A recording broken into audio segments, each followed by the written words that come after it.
Hola, muy buenos dias, continuous liners. This is Megan Burns coming to you live from the streets of San Miguel de Allende.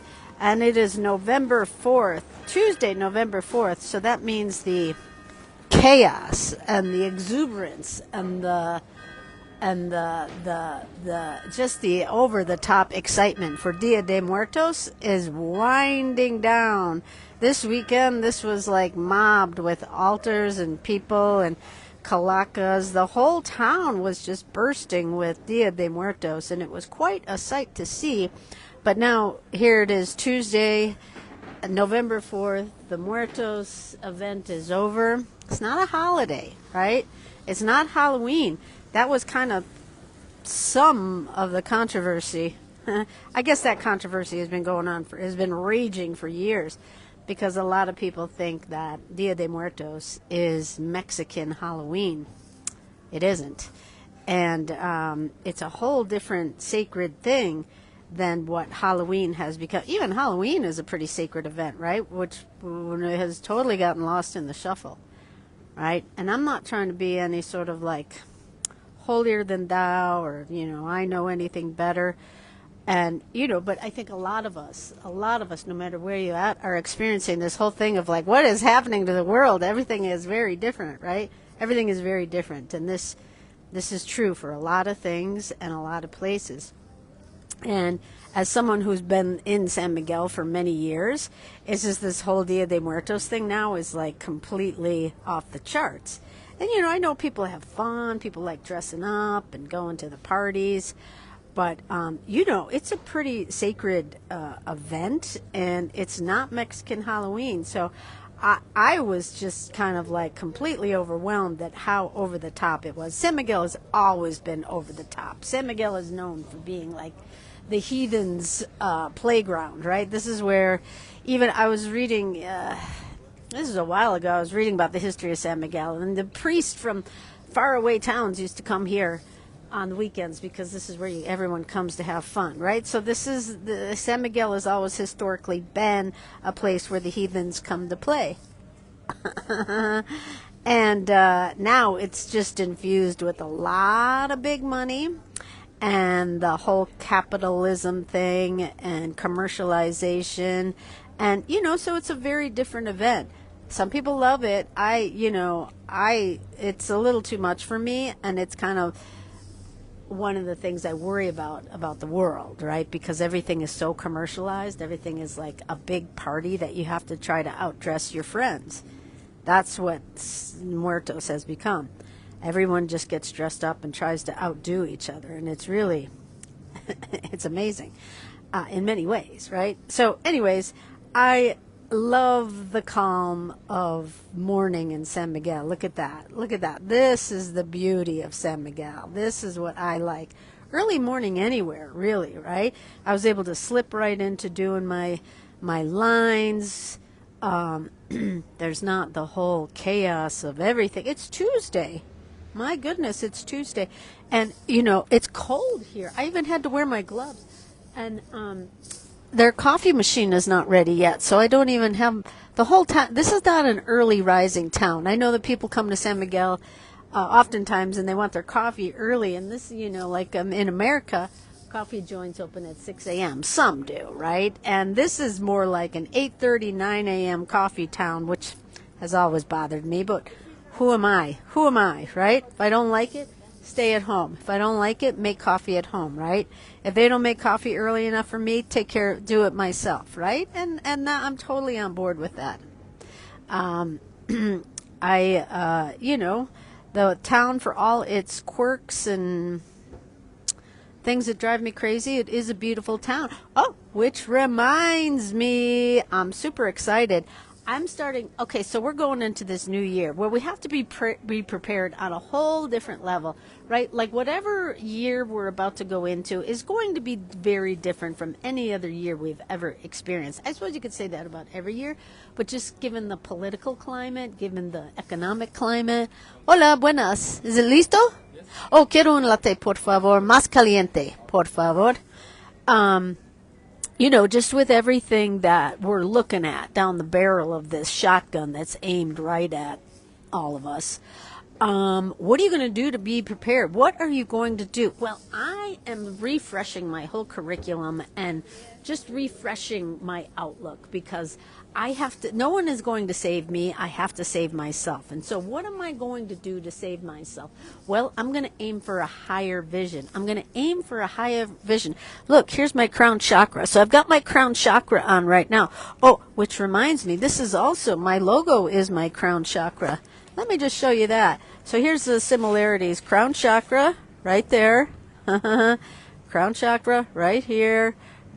Crown chakra right here. So that is where my higher vision does it emanate from? Well, that's where I'm going to be nurturing it from, right? I suppose we all have an innate higher vision, but the confusion and chaos of the world really clouds our discernment. And I think, if anything, we need discernment for the year ahead. We need, everything is going to be fake with AI. You will never know if we're actually hearing somebody or if it's actually something manipulated, even in the act of drawing, because art now is so manipulatable. Is that a word?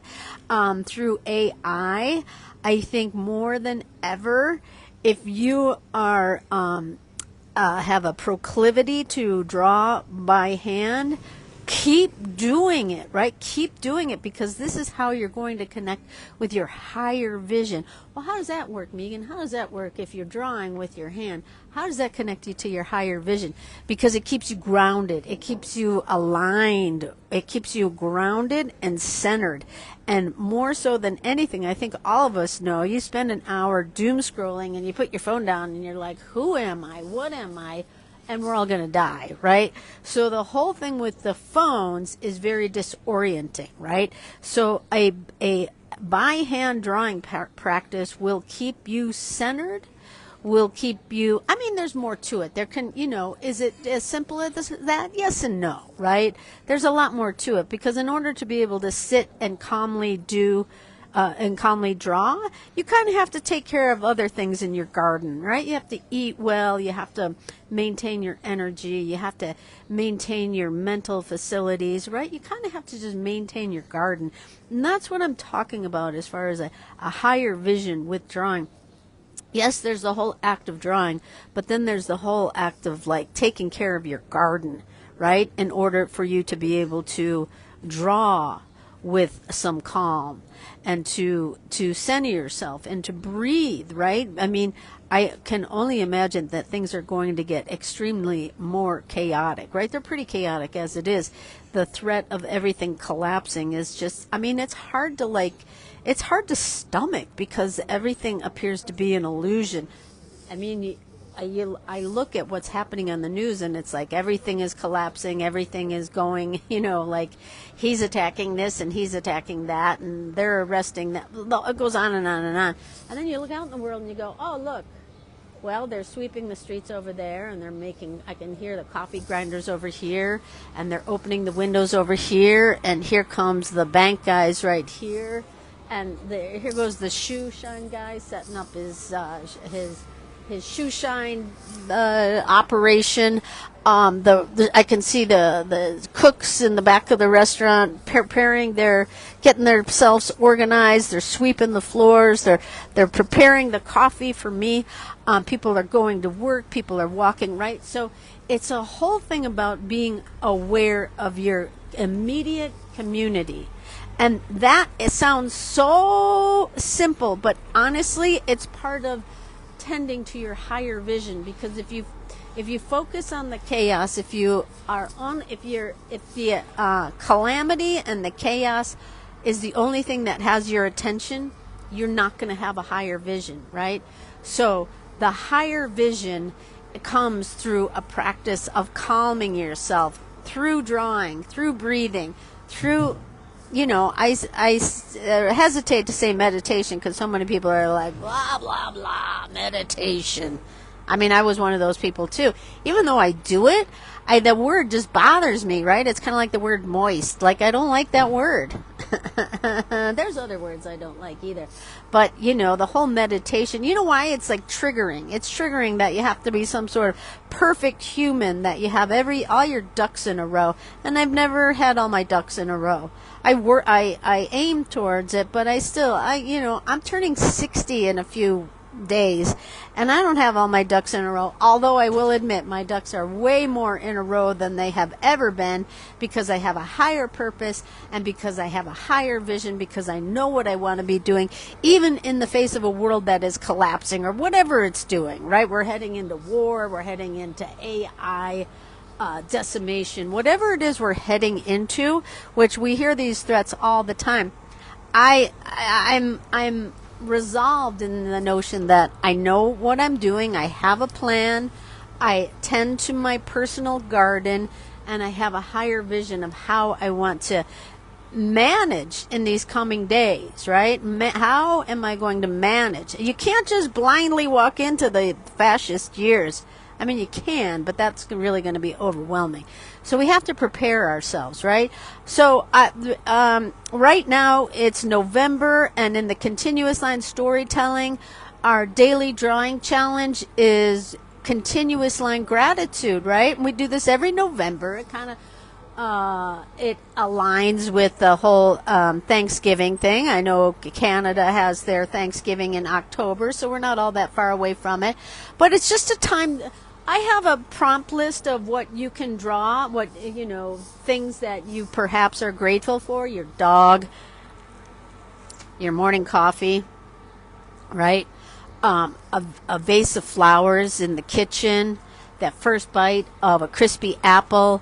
They're relatively straightforward and simple prompts that you can choose to use, or you can do your own, right? Because I have a prompt list of what is generally people are grateful for, but you're going to have your own list, right? So create your own list of things that you're grateful for. It's not as hard as if you're not doing it, I promise you, it's not as hard as you might think. Because once you get into the groove of drawing, once you establish the rhythm and the pattern, of drawing, it becomes an essential part of your day. I've had people say to me over the years, "Oh my God, how do you find the time to draw? How do you find the time to draw?" As if, it reminds me of my mother, because my mother was always like, "How nice that you have time to draw. You've obviously finished all your chores and done all your work, and now you have time to focus on yourself and do some drawing." So when people say to me, "Oh my God, how do you find the time to draw?" It is a priority, right? Like, do you make your bed in the morning? If you do, that's a priority. Do you brush your teeth in the morning? If you do, that's a priority. Do you make time to draw every day? Maybe you don't, and maybe you're just not in the habit of it yet, right?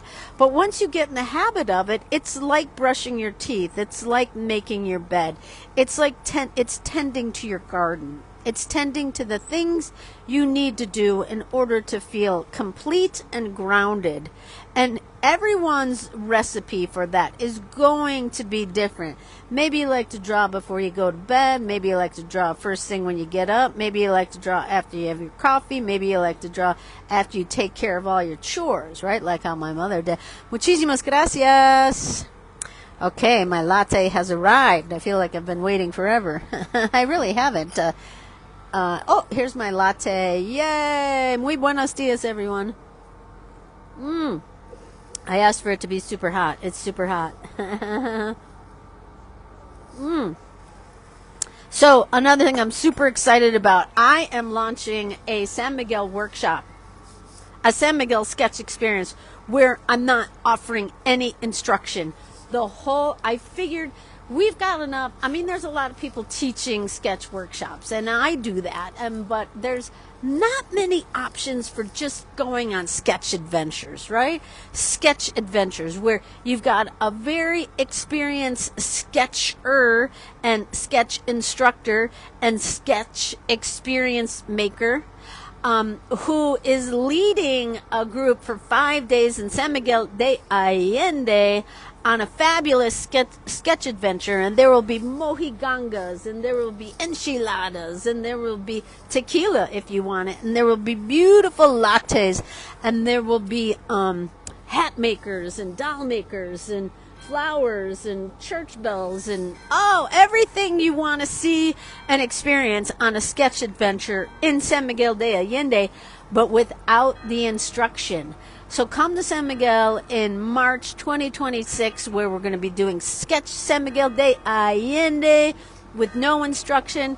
You, me, our sketchbooks, just charging around the town, taking time to notice, draw, enjoy, observe, all the things we need to do in order to manage the very insanity that is looking at us down the barrel.